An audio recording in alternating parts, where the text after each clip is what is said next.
I've tried this technique once before, all the way back in 2021, and it's time to try it again. I actually have really dry skin, so the first time I tried this, it didn't work very well for me. But I've watched Meredith's 3-part series on how to make this foundation technique work best. I'm going to implement those and then see how I go. First tip that I actually did off camera was skin prep. I've already prepped my skin off camera and it's very glowy, it's very hydrated, and it's ready for foundation. Meredith said this technique definitely works better with a primer, so I'm using MAC Studio Radiance. For foundation, I'm using the dewy Maybelline Fit Me and NYX Total Control drops.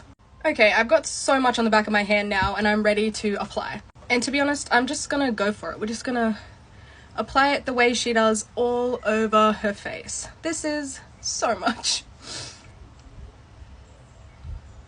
And now that it's all on, oh my god.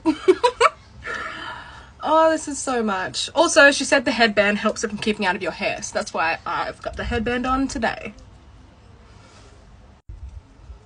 I'm just going to blend all this in with a beauty blender before I start with the control drops.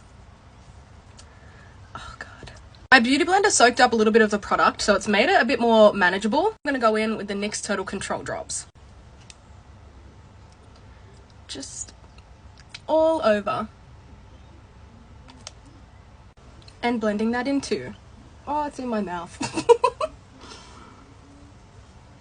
Okay, so this is it all on. Honestly, not as full coverage. Maybe it's the things I use, because you can still see like all the little dots on my face and everything. Anyway, now I'm going in with my Age Rewind concealer, and she kind of just does like the classic big triangles and all the T-zone and high points of the face. So I'm just going to put it on like that too. I feel like there's so much foundation in my beauty blender. Like it's just soaked with it now. I gotta say, at this point, like you can tell I'm wearing a lot of makeup, but it's not bad. It is quite smooth everywhere. It's not caking. It's probably those like tips I implemented with the extra moisturizing and everything, but so far so good. Next part of Meredith's routine is contour, and she does quite a lot of cream contour and like bronzer. So let's buff this in too. I never wear this much bronzer, especially on my forehead. It's gonna look so strange to me. Not bad, not bad. And then after bronzer, she does blush, which I'm also just gonna start applying.